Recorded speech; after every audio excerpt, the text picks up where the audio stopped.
औज़ुबिल्लाहि मिनश्शैतानिर्रजीम बिस्मिल्लाहिर्रहमानिर्रहीम अल्लाहुम्मा सल्लि अला सय्यिदिना व मौलाना मुहम्मदिन व अला आलि सय्यिदिना व मौलाना मुहम्मदिन व बारिक वसल्लम वसल्लु अलैहि। आज हम पढ़ेंगे क्लास 9th और एक्सरसाइज हमारे पास है 3.3। सवाल नंबर 1 है ए इज इक्वल टू सेट है, इसमें अरकान है 1 2 3 4 के लिए दर्ज झैल रब्त ए में मालूम करें, हर रब्त की डोमेन और रेंज भी मालूम करें। ठीक है, इसके लिए हमारे पास ए है और ए में हमारे पास है 1 2 3 4। इसको हमने ए क्रॉस ए में लिखेंगे और ये वाले सारे ए के जो एलिमेंट है वो लिखेंगे, क्रॉस डालेंगे और फिर ये वाले ए के जो एलिमेंट है ये वाले एलिमेंट लिखेंगे। अब हमने क्या करना है, ए क्रॉस ए मालूम करना है। ए क्रॉस ए कैसे मालूम करते हैं? ए क्रॉस ए में हम मालूम करते हैं, पहले हम 1 लेंगे, 1 को हम इन चारों के साथ इसको पेयर बनाएंगे, जोड़े बनाएंगे। ठीक है, ये वाला एक्स काउंट कर लें, ये वाले वाई काउंट कर लें, यानी कि ये वाला पहला एलिमेंट है, ये वाला दूसरा एलिमेंट है। ठीक है, तो इसको हम कैसे लिखेंगे, 1 कॉमा डालेंगे और यहाँ पर जो 1 है ये वाला लिख देंगे।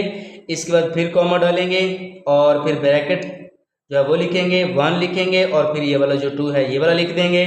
इसके बाद जो 1 है ये हमने 1 को 3 के साथ और इसी तरह 1 को 4 के साथ भी लिख देंगे। इसके बाद 2 से हम लिखेंगे, 2 और 1 लिखेंगे और फिर 2 और 2 हो जाएगा। उसके बाद 2 और 3 हो जाएगा। उसके बाद 2 और 4 ये वाला बन जाएगा और फिर 3 की बारी है। अब 3 को भी हमने इन चारों के साथ लिख देना है, 3 1 3 2 और 3 और 3।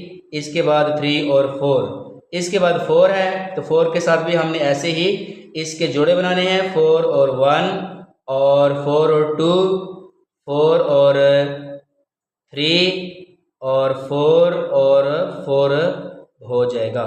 तो इस तरह से हमारे पास ये जो ए क्रॉस ए है इसमें जो जोड़ों की तादाद है वो कितनी होगी, वो जोड़ों की तादाद हमारे पास जितने भी ये वाले जोड़े हैं इनकी तादाद कितनी होगी, ये हमारे पास 4 हैं और ये भी 4 हैं। अगर हमने इसके जोड़ों की तादाद मालूम करनी हो तो हम 4 × 4 करेंगे तो ये वाले हमारे जो हैं ये वाले 16 बनेंगे। ठीक है, 16 बनाने के बाद हमारे पास इस सवाल के अब इसके 4 पार्ट हैं। 4 पार्ट में से हमने इसको 1 बाय 1 इसी में से आगे हमने सॉल्व करना है। नंबर 1 क्या है? नंबर 1 है हमारे पास सेट है x और y लिखा हुआ है, जबकि y जो है वो इज इक्वल टू है x के। ठीक है, where y is equal to है x के। इसको हमने कैसे लिखना है? ठीक है, और फिर इसमें से हमने इसकी डोमेन और रेंज भी मालूम करनी है। इसके लिए समझना काफ़ी आसान है। ठीक है, x और y है। ठीक है, साफ ज़ाहिर है पहला जो नंबर है वो x है और दूसरा जो नंबर है वो y होगा। ये सब में से ऐसी x और y है, x और y है। लेकिन हमने यहाँ पर कौन से लेने हैं? यहाँ पर हमने लेने हैं जहाँ पर y जो है वो x के बराबर है। ये वाला जो y है ये x के बराबर है, यहाँ पर 1 और 1 में। ठीक है, 2 और 2 में y जो है वो x के बराबर है, 3 और 3 में y x के बराबर है, 4 और 4 में y जो है वो x के बराबर है। तो यहाँ पर हमने वही लेने हैं जो बराबर हैं, x और y जो हैं वो बराबर होंगे। ठीक है, तो इस तरह से हमारे पास ये वाला जो है ये सेट बन जाएगा। यहाँ पे आएगा 4 और 4। अब हमने इसके लिखनी है डोमेन। ठीक है, डोमेन क्या होते हैं इस सेट या इस रिलेशन की? ठीक है, इस रब्त की डोमेन क्या है? हमारे पास r की जो डोमेन है, डोमेन r वो क्या होगा, DOM लिख के डोमेन और r लिखेंगे। इसमें हमारे पास जो पहले अरकान है x वाले, ठीक है, x वाले जो अरकान है 1 2 3 और 4 ये हमारे पास इसकी डोमेन होगी। और रेंज क्या होगी?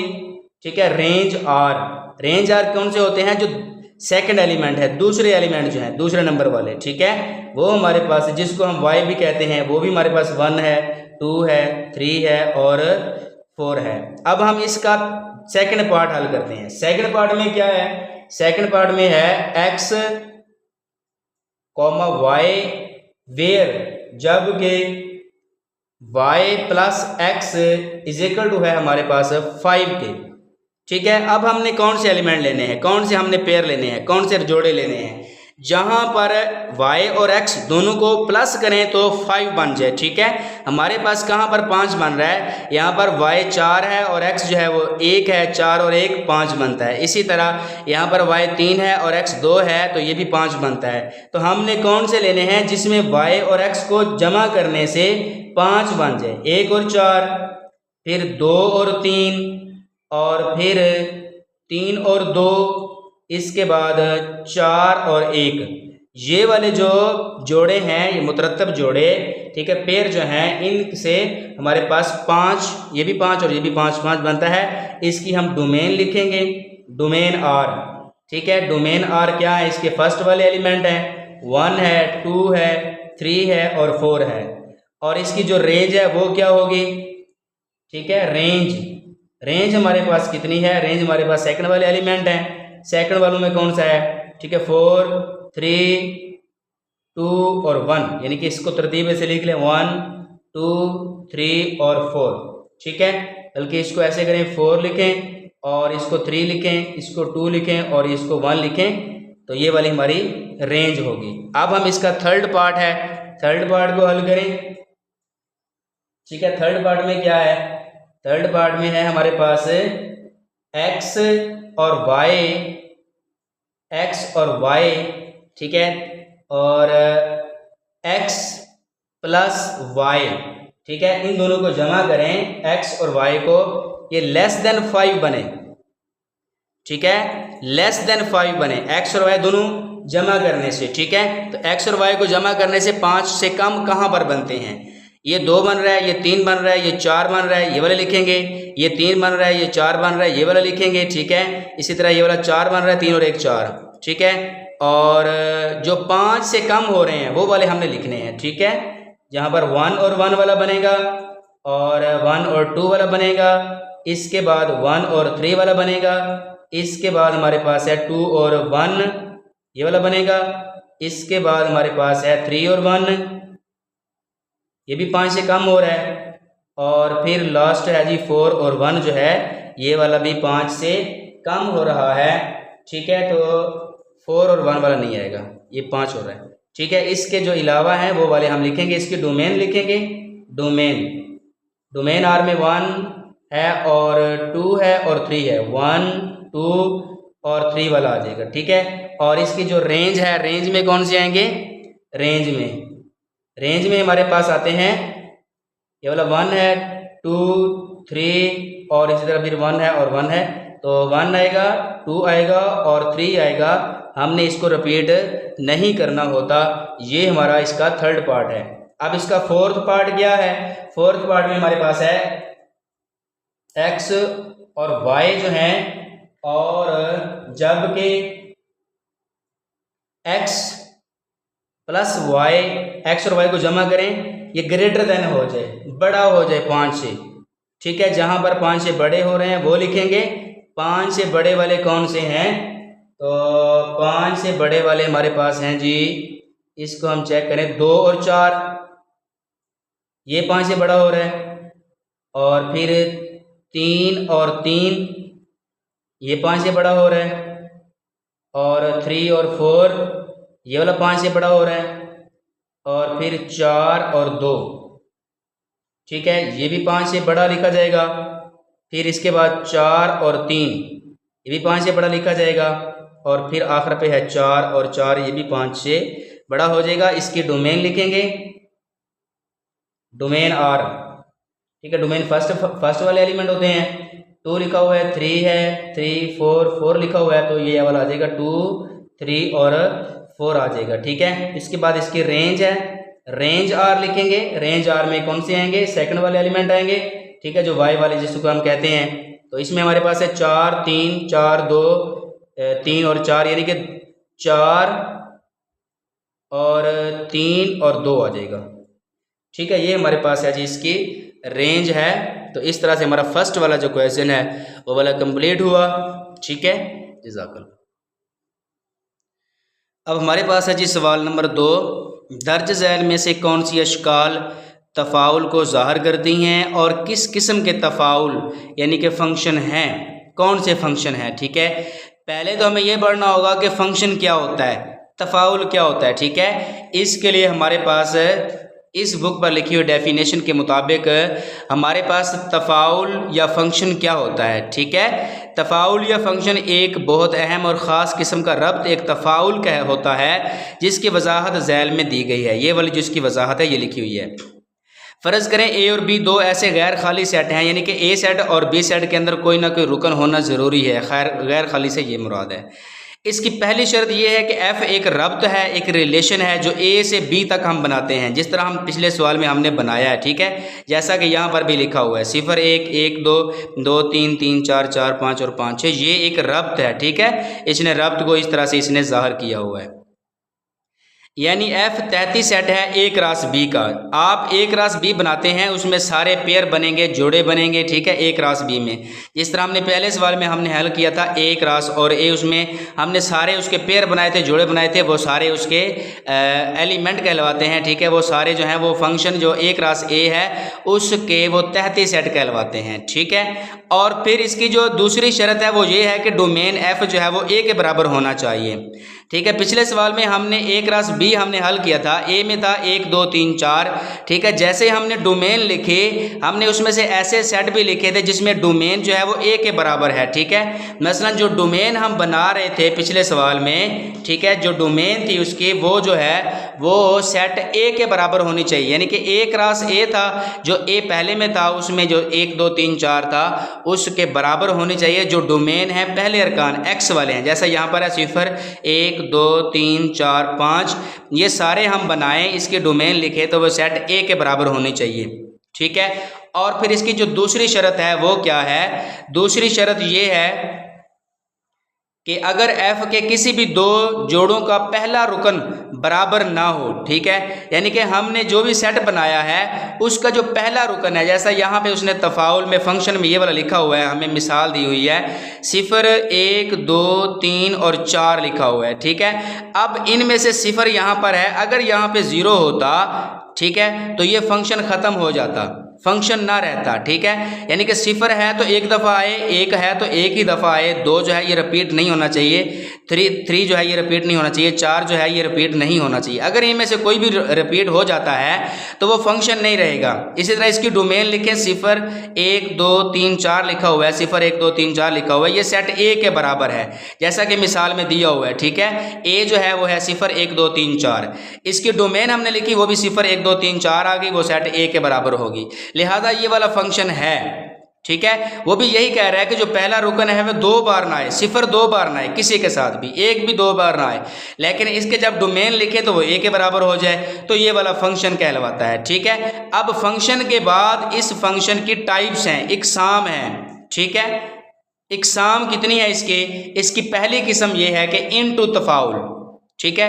इनटू तफाउल ये है अगर सेट ए से बी की जानिब हम एफ ऐसा तफाउल है, रेंज एफ वाजिब तहती सेट है बी का, यानी कि रेंज एफ जो है वो बी के बराबर नहीं होनी चाहिए, ठीक है। रेंज एफ से मुराद इसके जो दूसरे एलिमेंट हैं, यहाँ पर उसने दिया हुआ है 2 4 6 और 8 को उसने यूज़ नहीं किया, इसका उसने जोड़ा नहीं बनाया, ठीक है। जब हम डोमेन लिखते हैं तो डोमेन 1 3 5 पूरे हो रहे हैं, पहले इसके जो अरकान है सेट ए वाले हमने जोड़ा बनाया 1 2 3 4 5 6 जोड़ा बना दिया, लेकिन जब डोमेन लिखेंगे पहले अरकान लिखेंगे वो ए के बराबर हो रही है, जब बी लिखेंगे रेंज लिखेंगे तो वो बी के बराबर नहीं है, बी से एक कम हो रही है, जब एक एलिमेंट कम हो जाए तो वो रेंज एफ जो है वो वाजिब तहती सेट बी का हो जाता है, ठीक है। प्रॉपर जो प्रॉपर सेट हो जाता है, ठीक है। जब प्रॉपर सेट हो जाएगा एक एलिमेंट कम होगा तो इसको हम इनटू तफाउल कहते हैं, ठीक है। दूसरी डेफिनेशन क्या है, दूसरी डेफिनेशन है 1 1 तफाउल या इनजेक्टिव तफाउल, ठीक है। 1 1 में क्या होता है, 1 1 में ये है अगर एक तफाउल एफ जो कि ए से बी की जानिब इस तरह हो कि इसके कुछ भी किसी भी दो मुतरत्तिब जोड़ों के अरकान एक जैसे ना हों तो इनको इनजेक्टिव तफाउल कहते हैं, जैसा कि शक्ल नंबर 2 में दिखाया गया है, ठीक है। इनके जो अरकान हैं वो एक जैसे नहीं हैं, ठीक है। एक ए है, 2 बी है और इसने सी वाला जो है वो उसने छोड़ दिया, इसका मतलब ये है कि ये भी प्रॉपर सब सेट है, ठीक है, यानी कि वाजिब तहती सेट है और एक का ताल्लुक एक के साथ है, एक का ताल्लुक एक के साथ है और ये 1 2 है, ये ए बी सी हैं, ठीक है, तो इसको हम 1-1 तफाउल या इंजेक्टिव तफाउल कहते हैं। इसके थर्ड जो है वो क्या है, थर्ड हमारे पास है आंटो तफाउल या सरजेक्टिव तफाउल है।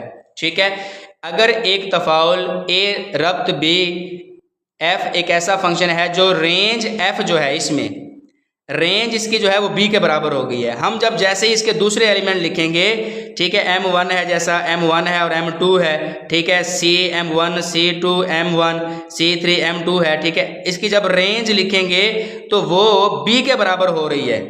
ठीक है, b के बराबर हुई है, जहाँ पे m1 और m1 आ गया है, लेकिन ये दूसरे एलिमेंट हैं, ये वाला फंक्शन बनता है क्योंकि पहले एलिमेंट में तकरार नहीं होना चाहिए। पहले एलिमेंट में तकरार होगा, c1 है, c2 है, c3 है, ठीक है, अगर इनमें से रिपीट आएगा तो फिर फंक्शन नहीं रहेगा। दूसरे में से रिपीट आएगा और फिर जो रेंज है वो b के बराबर हो जाएगी, सेट b के बराबर, तो आंटो तफाउल कहते हैं।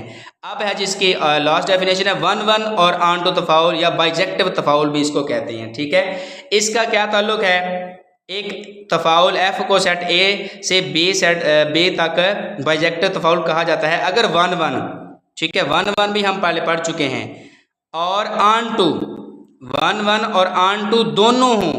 1-1 कौन सी है, ये वाली जो शक्ल है, और आंटू कौन सी है, आंटू हमारे पास ये वाली शक्ल है। ठीक है, तो बाइजेक्टिव तफाउल कहा जाता है अगर 1-1 और आंटू दोनों हों। ऐसे तफाउल को सेट ए और बी के दरमियान 1-1 की मुताबिकत से लिखा जाता है। ठीक है, ए जेड बी एक्स सी वाई, ए को हमने z के साथ, b को x के साथ और c को y के साथ, इनमें से कोई रिपीट भी नहीं है, और 1 के साथ 1 उसने यानी कि पेयर बनाया हुआ है, जोड़ा बनाया हुआ है। ठीक है, मुताबिकत रखने वाले अरकान के जोड़े हैं, यानी इसी सूरत में इसको हम फंक्शन तो सेट a और b के दरमियान एक बाइजेक्टिव तफाउल है 1-1 मुताबिकत कहते हैं, यानी कि ए का ताल्लुक एक के साथ है। ठीक है, इसको हम 1-1 तफाउल आंटू तफाउल भी कहते हैं। अब हम इसके सवाल पे आ जाते हैं। ठीक है, सवाल में हमारे पास जो शक्ल नंबर 1 है उसमें कैसे लिखा हुआ है, शक्ल नंबर 1 में हमारे पास है, ठीक है, 1a 1b, 1 जो है ये 2 दफ़ा आ गया है। ठीक है, जैसे ये 2 दफ़ा आया है तो ये वाला फंक्शन नहीं रहा। ठीक है, तफाउल को जाहिर नहीं करती, फंक्शन नहीं है। ठीक है, ये वाला फंक्शन नहीं है। ठीक है, तफाउल जिसको कहते हैं, तफाउल यानी फंक्शन नहीं है। ठीक है, क्योंकि डोमेन में तकरार है, क्योंकि डोमेन में रिपीट आ गया है, तकरार आ गया है। ठीक है, तकरार है, इसलिए ये वाला जो है ये फंक्शन नहीं है, सेट ही नहीं, तफाउल ही नहीं है। ठीक है, अब इसकी शक्ल नंबर 2 पे आ जाए। शक्ल नंबर 2 में क्या है, इसमें ए का ताल्लुक एक के साथ है। ठीक है, a1 b3 है, c जो है ये 5 है। ठीक है, इसका ताल्लुक जो है 1 के साथ 1 है। ठीक है, इसको हम, ये तफाउल है, फंक्शन है, क्योंकि सेट जो इसका पहला सेट है इसके जो है वो डोमेन पूरी हो रही है। ठीक है, डोमेन में कोई भी रुकन जो है वो रिपीट भी नहीं हो रहा, तकरार भी नहीं हो रहा। ठीक है, इसमें लिखेंगे एक तफाउल को ज़ाहिर करती है, यानी कि फंक्शन को ज़ाहिर करती है, ज़ाहिर करती है। ये एक 1-1 और आंटू तफाउल है।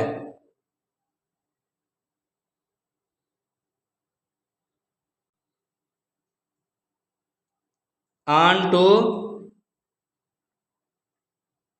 तफाउल है, ये एक बाइजेक्टिव भी तफाउल है, ये एक बाइजेक्टिव तफाउल भी है, जैसा कि हम पहले डेफिनेशन में पढ़ चुके हैं। अब शक्ल नंबर 3 है। शक्ल नंबर 3 में ये इसके जो पहले अरकान हैं वो सारे के सारे जो हैं वो जोड़े बना रहे हैं, और इसमें से कोई भी ऐसा नहीं है जो रिपीट हो रहा हो, लिहाजा ये भी तफाउल है। ठीक है, तफाउल को ज़ाहिर कर दिया, बिल्कुल जैसा कि हम पहले इस शक्ल नंबर 2 में पढ़ चुके हैं। शक्ल नंबर 3 भी वैसे ही है। ठीक है, बिल्कुल वैसे ही है, एक तफाउल ज़ाहिर कर दी है, हम वैसे ही वही सारे का सारा यहाँ पर लिखेंगे। ठीक है, ये एक 1-1 और आंटू तफाउल है। ठीक है, और ये एक बाइजेक्टिव, इसलिए ये एक बाइजेक्टिव तफाउल भी है। शक्ल नंबर 4 चेक करें। शक्ल नंबर 4 में ऐसे है कि L जो है वो X के साथ है, M जो है ये भी X के साथ है, N जो है ये वाला Z के साथ है। ठीक है, ये सारे जो हैं ए सेट ए वाले अरकान जो हैं ये सारे के सारे जोड़े बना रहे हैं, और इनमें से कोई भी रिपीट नहीं है। इसमें से रिपीट है, ठीक है। इसका हम रिपीट हो तो फंक्शन होता है, यानी कि y में से कोई रिपीट हो जाए तो फंक्शन होगा, x में से कोई रिपीट होगा तो फंक्शन नहीं होगा। लिहाजा इसमें से इसने इसमें से y में से छोड़ दिया है, ठीक है, इसमें से y वाला छोड़ दिया है, g को उसने बनाया, x को 2 दफ़ा उसने फिर बना दिया है, ठीक है। डोमेन पूरी हो रही है, डोमेन में तकरार भी नहीं है, ये वाला तफाउल है, ठीक है, तफाउल है। और कौन सा है, ठीक है, ये एक इनटू तफाउल है,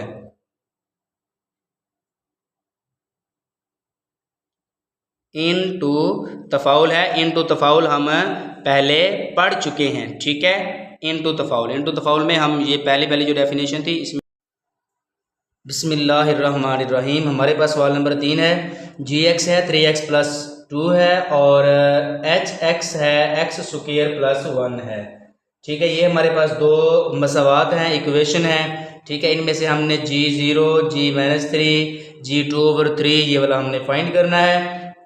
g0 कैसे फाइंड करेंगे, हम ये वाली इक्वेशन लिखेंगे, मसावात लिखेंगे, g × x है = 3x + 2 है, तो इसकी जगह पर हम 0 लगा देंगे और x की जगह पे हम 0 लिख लेंगे और यहाँ पे 2 आ जाएगा, 3 0 0 + 2 होगा, तो ये वाला इसका 2 आंसर आएगा, ठीक है। इसकी सेकंड जो पार्ट है उसमें हमारे पास g जो है वो -3 है, जी एक्स की जगह पे हमारे पास -3 आ जाएगा और यहाँ पर -3, बल्कि ये वाला 3 आएगा और यहाँ पर -3 आएगा, +2, तो 3 3 -9 हो जाएगा, +2 आएगा और ये वाला अब हमारे पास यहाँ पे बचेगा -7 हमारे पास बच जाएगा, ठीक है। इसके बाद हमारे पास इसका थर्ड पार्ट है, थर्ड पार्ट में g × 2/3 है, तो x की जगह पे हमारे पास आ जाएगा 2/3 आ जाएगा और यहाँ पर 3 और x की जगह पे 2/3 आ जाएगा, +2 आएगा,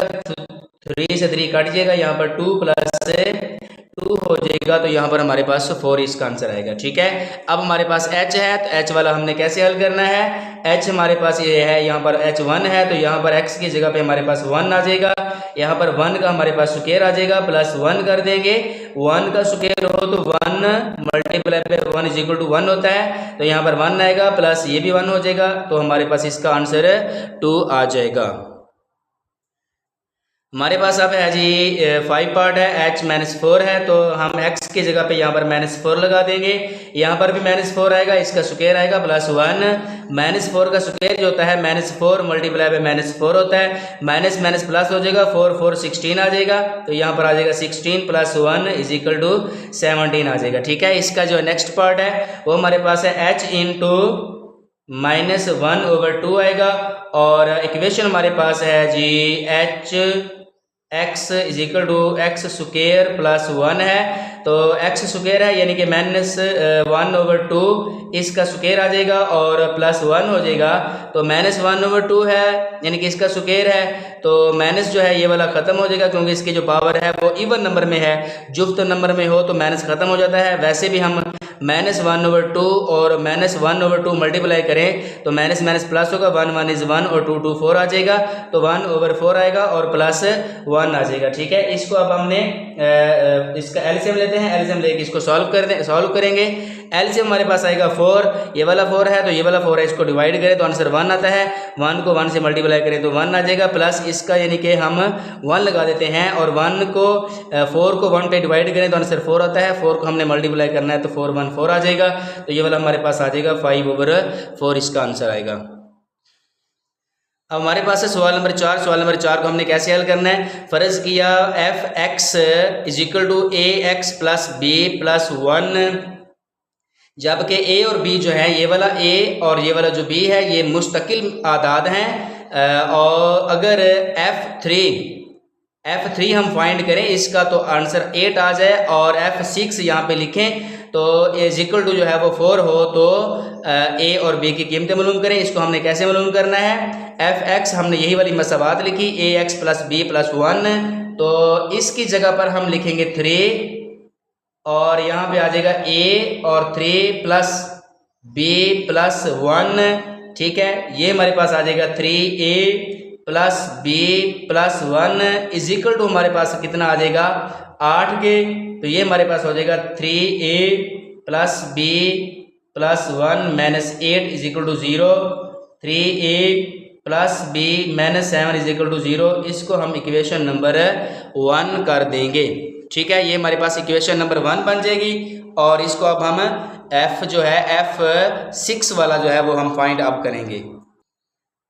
अब हमारे पास है जी F6 इज इक्वल टू हमारे पास 14 है। अगर ये हो तो फिर हम कैसे हल करेंगे, F और x मसवात हमारे पास है Fx इज इक्वल टू हमारे पास है जी ax प्लस b प्लस 1, इधर हमारे पास 6 आ जाएगा और यहाँ पर जो है x की जगह पे 6 आ जाएगा प्लस b प्लस 1 है। ठीक है, ये हमारे पास आएगा 6a plus b plus 1 is equal to हमारे पास आ जाएगा 14। 6a plus b plus 1 minus 14 is equal to 0 होगा। अब हमारे पास बनेगा 6a प्लस b और माइनस 13 इज इक्वल टू हमारे पास कितना आ जाएगा, 0 आ जाएगा। ये हमारे पास बन जाएगी इक्वेशन नंबर 2 हो जाएगी। अब इसको हम कैसे हल करेंगे, इसको हमने मसावात 1 को 2 से तफरीक करने से, यहाँ पर लिखेंगे मसावात 1 ये वाली है, 1 को 2 से तफरीक करने से। ठीक है, तो 2 हमारे पास है 6a plus b minus 13 is equal to 0 है, ये वाली मसावात नंबर 2 है। मसावात 1 क्या है जी, 3a प्लस b और माइनस 7 इज इक्वल टू 0 है। इसको हमने माइनस करना है। ठीक है, इसको जब माइनस करेंगे तो हमारे पास कितना आ जाएगा, प्लस है, इसको माइनस कर देंगे, ये माइनस कर देंगे, ये वाला प्लस हो जाएगा। ठीक है, और b से b कट जाएगा क्योंकि ये b प्लस वाला है, b माइनस वाला है, ये वाला जो है ये कट जाएगा। ठीक है, b से b कट जाएगा और 13 जो है माइनस का है, 7 जो है ये प्लस का है, तो ये हमारे पास बच जाएगा माइनस 6 आ जाएगा इज इक्वल टू 0 है। और ये वाला हमारे पास बनता है 6 में से 3 निकाल दें। ठीक है, ये माइनस का बन गया। ठीक है, 6 में से 3 निकाल दें तो ये हमारे पास 3a आ जाएगा। ठीक है, तो ये हमारे पास बचता है 3a। 6 को हम इज इक्वल टू के दूसरी साइड पर लेके जाएंगे तो प्लस का हो जाएगा। a इज इक्वल टू हमारे पास कितना आ जाएगा, a इज इक्वल टू हो जाएगा 6/3 आ जाएगा। तो a इज इक्वल टू हमारे पास 313 326, यहाँ पर 2 आ जाएगा। हमारे पास आ गया जी a इज इक्वल टू 2 है। ठीक है, अब हमने क्या करना है, a इज इक्वल टू 2 मसावात 1 में दर्ज करने से। ठीक है, मसावात 1 क्या है, मसावात 1 है जी 3a प्लस b और माइनस 7 इज इक्वल टू 0 है। तो a की जगह पे हमारे पास 2 आ जाएगा plus b minus 7 is equal to 0। 3 2 6 बनता है plus b minus 7 is equal to 0 और b माइनस का 7 है और प्लस का 6 है तो माइनस का 1 बचता है इज इक्वल टू 0 आ जाएगा और b हमारे पास इज इक्वल टू आ जाएगा माइनस 1। इस तरह से हमारे पास जो है a की जो वैल्यू है वो हमारे पास 2 आ गई और b की वैल्यू जो है वो हमारे पास +1 आ जाएगा क्योंकि यहाँ पर -1 है, यहाँ पर प्लस हो जाएगा। इस तरह से a और b की हमारे पास कीमतें निकल आएंगी। हमारे पास अब सवाल है जी, सवाल नंबर 5, फ़र्ज़ किया g(x) जो है ax जमा b जमा 5, जबकि a और b जो है ये मुस्तकिल अदाद हैं।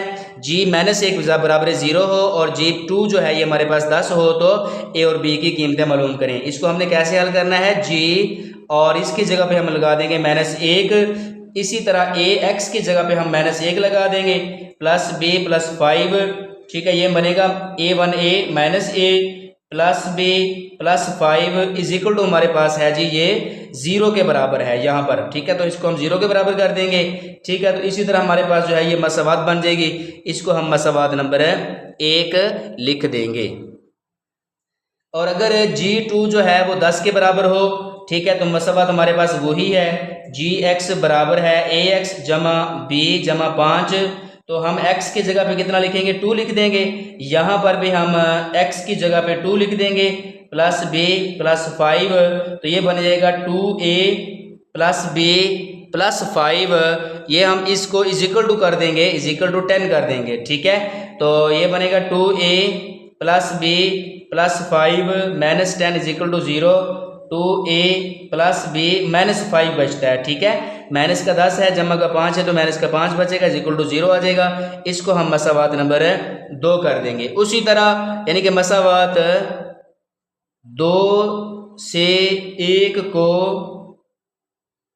तफरीक करने से, ठीक है। मसावत 2 क्या है, 2a plus B minus 5 is equal to 0 है। मसावत 1 क्या है, मसावत 1 हमारे पास है minus a plus B plus 5 is equal to 0 है, ठीक है। इसको जब हम तफरीक करते हैं तो ये वाला प्लस हो जाएगा, ये वाला माइनस होगा, ये वाला माइनस हो जाएगा, ठीक है। तो इस तरह से b जमा का है और b नफी का है, ये वाला कट जाएगा, ठीक है। ये यहाँ पर 2 है, यहाँ पर 1 है, तो ये वाला हमारे पास 3a बनेगा और ये हमारे पास बन जाएगा माइनस का 10 इज इक्वल टू 0 आ जाएगा, ठीक है। तो 3a इसको जब हम इज इक्वल टू के बराबर है के दूसरी साइड पर लेके जाएंगे तो जमा का हो जाएगा। तो a हमारे पास कितना आ जाएगा, a हमारे पास आ जाएगा 10/3, हमारे पास a की कीमत आ जाएगी।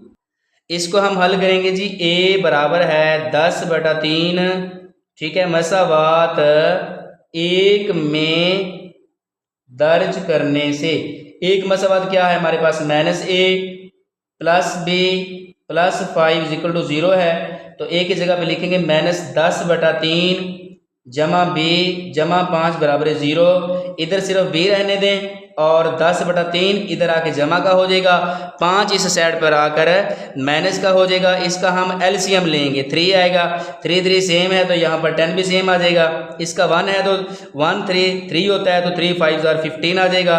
तो इसका आंसर हमारे पास आ जाएगा, कितना आएगा इसका आंसर, -5/3 हमारे पास b की वैल्यू आ जाएगी। इस तरह से हमारे पास a की है 10/3 और b की हमारे पास है -5/3। हमारे पास ये वाला क्वेश्चन मुकम्मल हुआ। अब हमारे पास है जी सवाल नंबर 6। फ़र्ज़ किया f(x) बराबर है 5x जमा 2 के हो तो f(x) बराबर है 32, ठीक है। f(x) यहाँ पर 5x जमा 2 है, f(x) बराबर है 32 के, यानी कि 5x जमा 2 32 के बराबर हो तो x की कीमत मालूम करें। यहाँ पर हमने इसको लिखा f(x) बराबर है 5x जमा 1 और यहाँ पर f(x) बराबर है 32 के।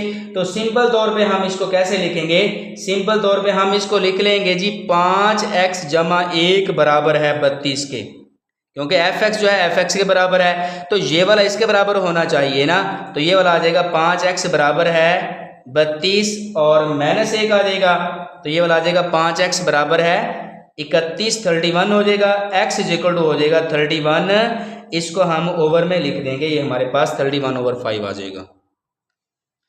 हमारे पास अब सवाल नंबर 7 है। फ़र्ज़ करें f(x) is equal to cx² plus d है, जबकि c और d जो है ये मुस्तकिल मिकदारें हैं, आदाद हैं। अगर f1 जो है वो 6 हो और f-2 जो है ये 10 हो तो c और d की कीमतें मालूम करें, ठीक है। यहाँ पर हमने वही मसावात लिख दी, f(x) बराबर है cx² प्लस d लिख दिया।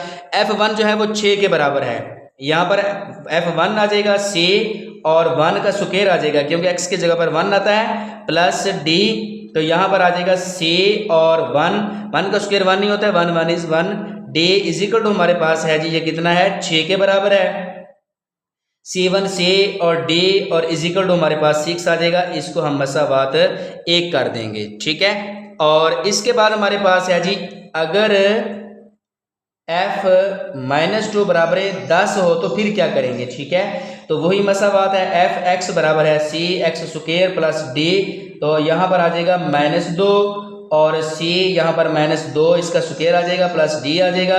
तो यहाँ पर आ जाएगा जी c आएगा और इसका स्क्वायर है तो -2 multiply by -2, minus minus plus 2 2 4 आता है, तो यहाँ पर आ जाएगा 4 और d आ जाएगा। और इस ये वाला हमारे पास है जी इक्वल टू 10 के है, तो ये वाला आएगा 4c plus d is equal to 10, यानी कि 4c plus d is equal to 10 मसावात नंबर 2 हो जाएगी।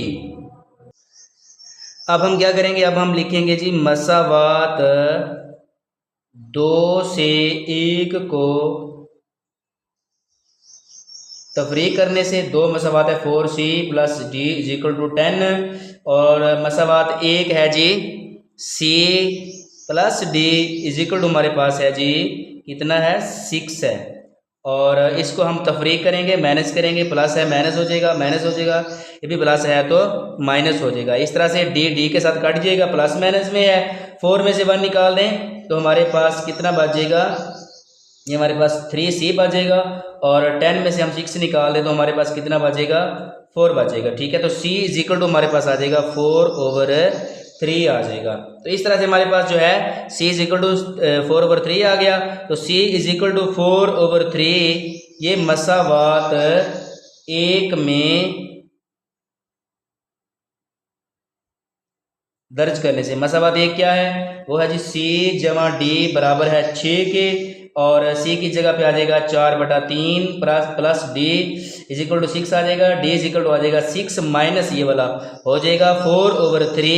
ठीक है, 6 का 1 लगा दें और इसका हम एलसीएम लें तो हमारे पास 3 है, तो 3 1 3 इस तरह 6 3 18 आ जाएगा, 3 1 3 और 4 आ जाएगा। तो इस तरह से हमारे पास इसका आंसर आ जाएगा 14/3। तो ये हमारे पास है d की वैल्यू। तो c की वैल्यू हमारे पास क्या थी, c की वैल्यू हमारे पास है जी 4/3 और d की वैल्यू है हमारे पास 14/3। जज़ाकल्लाह, बहुत शुक्रिया। चैनल को ज़रूर सब्सक्राइब कीजिएगा, और जहाँ पे किसी चीज़ की समझ ना आए तो मैं दोबारा भी समझाने के लिए इंशाल्लाह तैयार हूँ। ठीक है, मेरे लिए